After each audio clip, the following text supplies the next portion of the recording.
En áttast þegar sigur í, aðeir virtist hörkuleik í Vesturbænum í kvöld. Hvað er að skapa þetta fyrir þínar konur hér? Það er að skapa þetta, bara baráttan í endan held ég. Það vinna okkur í frákastum og það með fleiri assist og betri nýtingu. En við tökum fleiri skot og vinnum leikinn, það bara baráttan í endan. Þetta var nokkuð jafnt, mikið jafnræði á með liðunum í fyrirháleika. Þeir virtust einhvern veginn vera samt með svona, nokkuð góð tök á leiknum. Já, við erum búin að vera bara mjög yfirvegaðar, eins og á móti Keflavík líka. Og eins og í fyrirháleik, bara ekki mikið yfir en samt að vera bara mjög yfirvegaðar, hafa kontról á leiknum, stjórna þessum við getum stjórna og það er svolítið þess að skipta máli í svona leikim. Hvað nú eru komið hingað Nikita veik og Sigrún snerist í síðasta leik. Það er svona ákveðið verkefni að þegar tvö svona stór púsl eru tekin út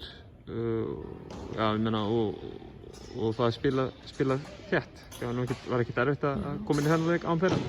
Jú, auðvitað. Þetta eru tveir mjög mikilvægir leikmenn hjá okkur, gera mjög mikið fyrir okkur, sérstaklega í seinustu leikjum. Og en ég meina það bara að tala um að við sem þeim skipa lið sem alveg rétt, en það þýðir líka bara að við erum með mjög gott lið og góða liðsheild því að það er ekki önnur lið sem geta tekist á við svona hluti eins og við. Og við erum að sjá bara önnur lið í deildinni missa mikilvæga leikmenn og það er leiðandi að tapa leikjum, en við erum að vinna þessa leiki sem er bara mjög öðvögt fyrir okkur. Nú eru þið á þessum stað eins og ég kalla á góðri íslensku no man's land einhvern veginn í deildinni. Þið eru í 5. sætinu, þið eru nokkuð öruggar með þetta 5. sæti.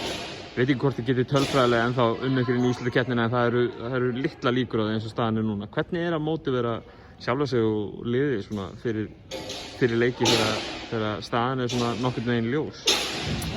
Það er erfitt, það getur verið erfitt. Mér finnst það meira erfitt bara að mótivera sig eftir svona pásu. Frekar eitthvað að við séum ekki komast í úrslitakeppni eða lítill sjans. Það er bara erfitt út af því að maður veit aldrei hvað er næst. En þar á móti er líka mjög auðvelt út af því að þetta getur síðustu leikurinn. Við spilum bara eins og seinustu leikurinn, hver einasti leikur núna. Þannig að þetta er svona erfitt en samt bara líka gegja. Valur úti í næsta leik. Verkefnin gerast ekki mikið stærri heldur en það. Hvernig líst þér á þá viðureign? Bara mjög vel. Ég er mjög spennt að mæta Val. Og við erum fullt inni, við erum ekki sýnt okkur réttar andlit á móti þeim. Þannig að vonandi ná að gera það bara. Takk fyrir.